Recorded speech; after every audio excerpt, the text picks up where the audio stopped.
You know, we all make deals every single day, from something small like buying a coffee to something huge like ordering a new car. And we expect to get what we paid for, right? But what happens when the deal you get isn't quite the deal you made? Let's break down how the law actually looks at a broken promise. We've all heard this a million times. A deal is a deal. And honestly, that's the bedrock of any agreement. When you make a contract, you're really just making a set of promises to each other. It's a super simple idea, but it's incredibly powerful. Ah, but this is where things get interesting, isn't it? What if something's just a little bit off? Is the whole deal suddenly off the table? Do you have to just suck it up and accept something that isn't what you agreed to? That's the big question we're going to tackle. Okay, to really get our heads around this, let's dive into a classic case study. So meet Alice. She's buying a brand new car from a place called Braggart Motors. And believe me, she has been very specific about what she wants. Now look, this isn't just some casual wish list. Every single one of these items, the red color, those fancy lambswool covers, even the specific Wizzo brand CD player, is a distinct promise the dealer made to her. Put them all together, and that's the heart of the contract. So let's start by imagining the perfect world scenario. It's January 24th, delivery day. The truck pulls up and Alice's car is delivered, and it's absolutely perfect. Everything is exactly as she ordered.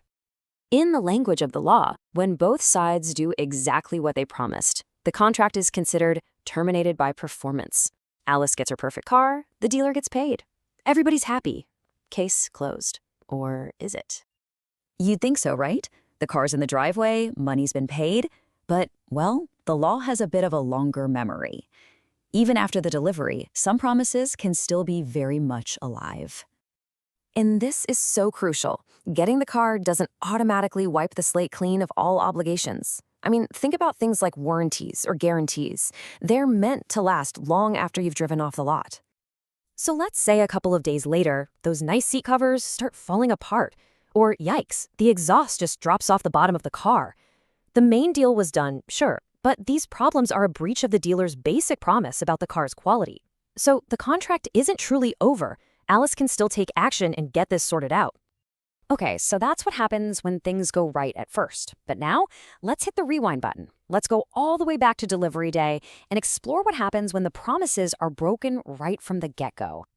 This is where our story really takes a turn, because instead of that perfect car, Alice discovers two different problems. One that seems pretty big and one that seems, well, kind of small.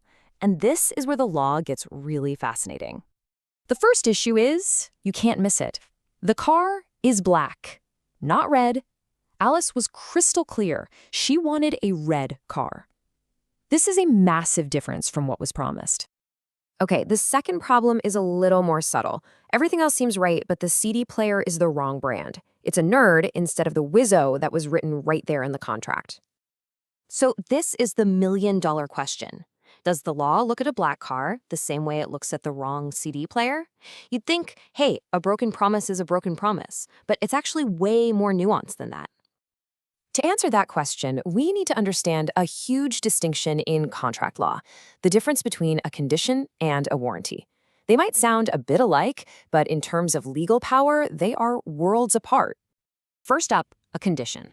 I want you to think of a condition as a main pillar holding up the entire contract. It's a promise that is so fundamental, so important, that if you break it, the whole point of the deal is basically ruined. It's a deal breaker. Then, on the other hand, you've got a warranty. This is a more minor term. It's still a promise, and it absolutely should be kept, but if it gets broken, it doesn't destroy the whole contract.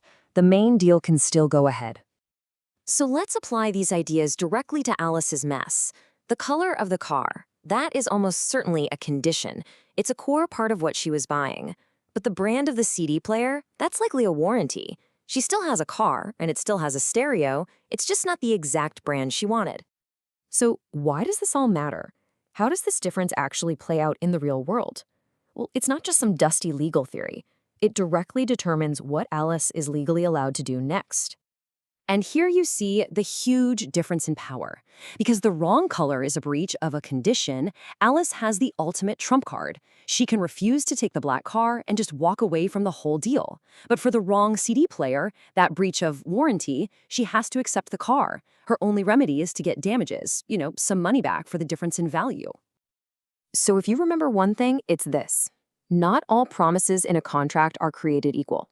The law separates the absolute deal breakers from the minor details, and that separation dictates whether you can end the entire contract or just get a little compensation. All right, let's quickly recap what we learned from Alice's car buying nightmare. First, contracts are made of promises, but those promises have different weights. A condition is a major deal breaker term. A warranty is a minor one. Break a condition and you can reject the whole deal. Break a warranty and you're entitled to compensation, but the deal itself still stands. And that brings me to a final thought for you. The next time you make a deal, any kind of deal, really think about it. What are your conditions? What are your absolute non-negotiable deal breakers? Because knowing what they are ahead of time is the key to making sure the deal you make is the deal you actually get.